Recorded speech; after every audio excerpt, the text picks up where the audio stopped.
పల్లీలు కారప్పొడి వేసి ములక్కాయ కర్రీ చేసుకుందామండి. దానికి కావాల్సినవి నేను ఒక కప్పు పల్లీలు తీసుకున్నాను, ఒక ఎల్లుల్లిపాయ రెంజలు తీసి పెట్టాను, ఒక స్పూన్ జీలకర్ర తీసుకున్నాను, ఒక ఉల్లిపాయ కట్ చేసి పెట్టానండి, ఒక 15 ఎండుమిరపకాయలు తీసుకున్నాను, 2 ములక్కాయలు కట్ చేశాను.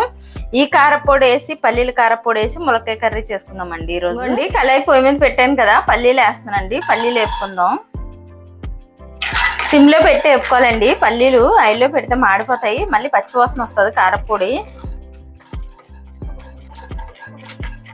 చూడండి పల్లీలు చిట్టుపెట్టలు ఆడుతున్నాయి కదా, ఇంకొక నిమిషం అయితే ఏగిపోతాయండి. ఆపేసుకుందాం.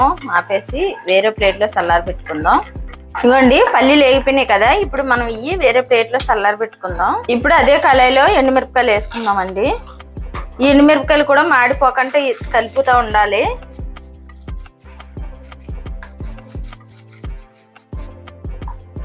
ఇవ్వండి ఎండుమిరపకాయలు కూడా వేగిపోయినాయి, ఆ పల్లీల్లోనే వేసేసుకుందాం ఇవి కూడా. ఇప్పుడు ఇదే కళాయిలో కొన్ని నీళ్లు పోసుకొని ములక్కాయలు కొంచెం బాయిల్ చేసుకోవాలండి. ఇవ్వండి ములక్కాయలు వేస్తున్నాను. మరి మెత్తగా ఉడికిపోనివ్వకూడదండి, కొంచెం బాయిల్ అయితే చాలు. కొంచెం పసుపు వేసుకుందాం, కొంచెం ఉప్పు కూడా వేసుకుందామండి. కాయ చప్పదనం లేకుండా ఉంటుంది ములక్కాయ. ఇవ్వండి ములక్కాయ ఉడికిపోయింది చూడండి, ఇలా ఉడికితే చాలు. మరి మెత్తగా అయితే బాగోదు, అదే పీసులు అయిపోతాయి. కొంచెం ఉడికితే చాలు. ఇంకోండి గిన్నెలో తీసేస్తున్నాను నేను. ఇంకోండి తాలింపు వేసుకుందాము. కళాయి పొయ్యి మీద పెట్టాను, నూనె పోస్తున్నానండి. 2 స్పూన్లు నూనె సరిపోతుందండి, ఎక్కువ అవసరం లేదు. నూనె వేడెక్కింది కదండి, ములక్కాయలు వేస్తున్నాను. ఈ ములక్కాయలు కొంచెం వేపుకోవాలి, కొంచెం లైట్గా వేపుకోవాలండి. ములక్కాయ ముక్కలు నూనెలో చాలా బాగుంటుంది టేస్ట్ అలా వేపుకుంటే.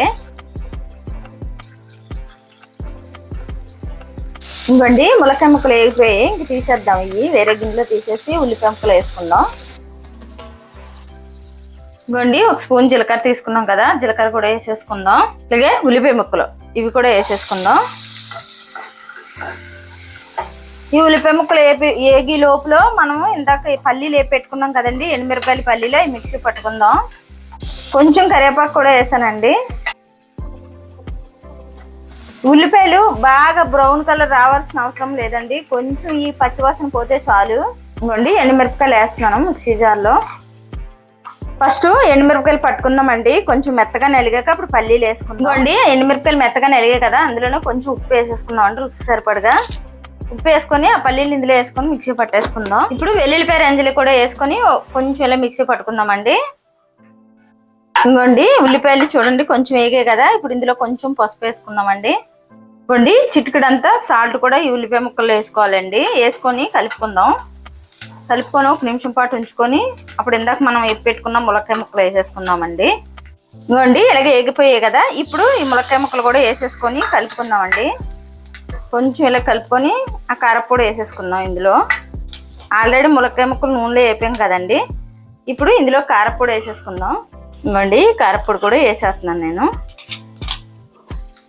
వేసిన తర్వాత కలిపేసి 1 నిమిషం పాటు ఉంచుకొని ఆపేవాళ్ళండి. పల్లీలు కదా మళ్ళీ ఉడికిపోతే బాగోదు.